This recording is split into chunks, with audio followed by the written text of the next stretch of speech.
Hi everyone, this is Yoan, and in this episode I would love to share the spring casserole quilt behind me. This is a scrappy quilt in rail fan style. The finished measurements of this quilt are approximately 62.5 inch by 70.5 inch, and each of the block measure 8.5 inch square. This is a simple, fun, yet quite satisfying quilt to make. It was such a pleasure for me to use up lots and lots of scraps that were overflowing in my scrap bin. So hopefully that's the case with you too. So if you are overwhelmed with too much scraps that you don't want to get rid of, but you don't really know what to do with, perhaps this quilt will be a great solution for you. As always, you may download the PDF pattern. I will have the link in the description box down below. So I hope you enjoy this quilting tutorial, and without further ado, let's get started.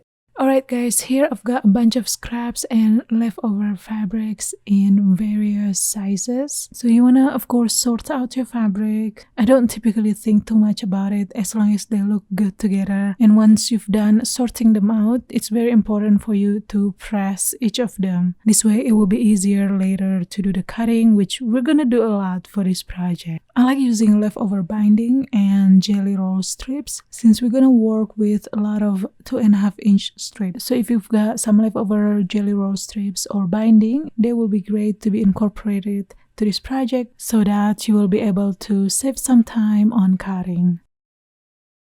Once your fabric is already nicely pressed, you can start cutting them. So there's really no rules on how to do this. So what I like to do though, when I have a random piece just like this, I would first extract 8.5 inch, which is the height of each of the strip.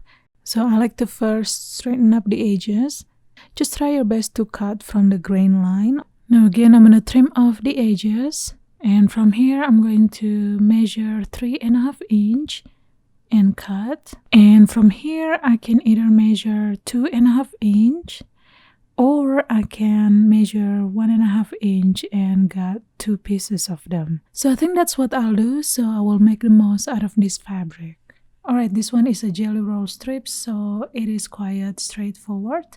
So all I need to do is, of course, after trimming off the selvage end, I'm going to measure 8.5 inch and cut and keep doing so until the end of the strip. So in total, you will need to cut 56 pieces of each fabric 1, 2, 3, and 4. Now, since fabric 2 and 4 are essentially the same measurements, you may keep them in the same pile. I separated them to make it easier to illustrate in the pattern. To make the block, you want to lay out fabric 1, 2, 3, and 4 just like shown here. Start sewing fabric 1 and 2 together with 1/4 inch of seam allowance. Press the seams towards one side. And then we're gonna sew fabric 3 and 4 together.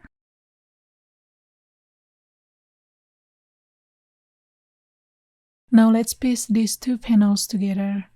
And voila, the block is done. So you want to go ahead and make in total of 56 blocks.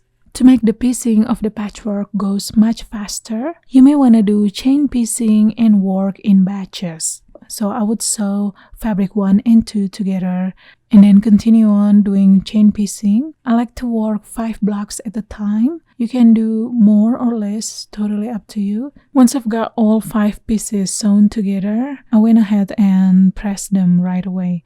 Now you can obviously continue on stitching and do the pressing much later, but I kind of like to have a break in between to stand up and move around a little bit. That's why I purposely position my pressing station few feet away from the sewing machine table. Now I'm gonna sew fabric 3 and 4 together.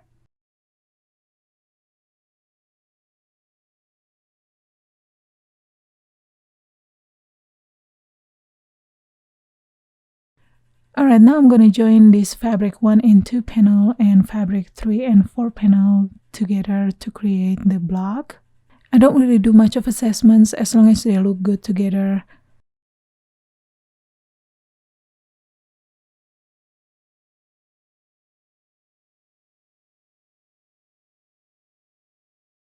When you lay out your block, you want to alternate the direction of the strips. So if you lay out the first strip horizontally, you want to lay out the next one vertically and vice versa.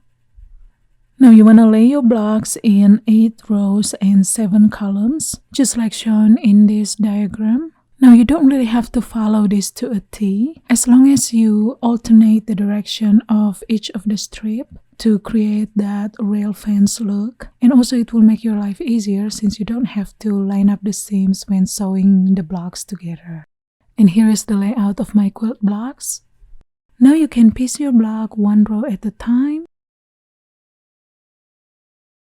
Press the seams towards the blocks with vertical strips. It seems to be less bulky that way, and that will allow you to nest the seams when sewing the rows together. Next, we're gonna sew the borders. The pattern called for 3.5 inch wide border, and you wanna start by sewing border 1 or the shorter border, and then followed with border 2 or the longer border.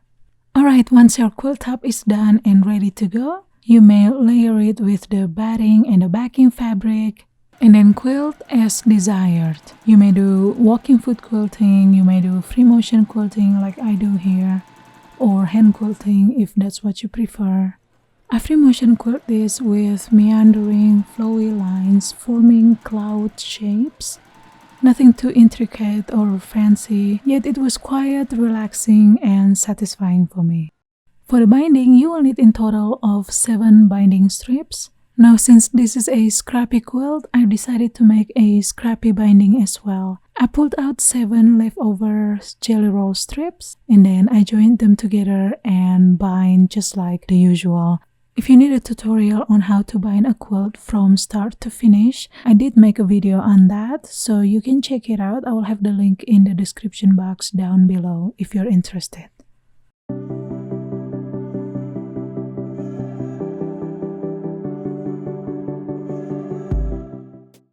And that's about it for today, guys. Thank you so much for watching, and I shall see you next time with another fun sewing and quilting projects. Goodbye!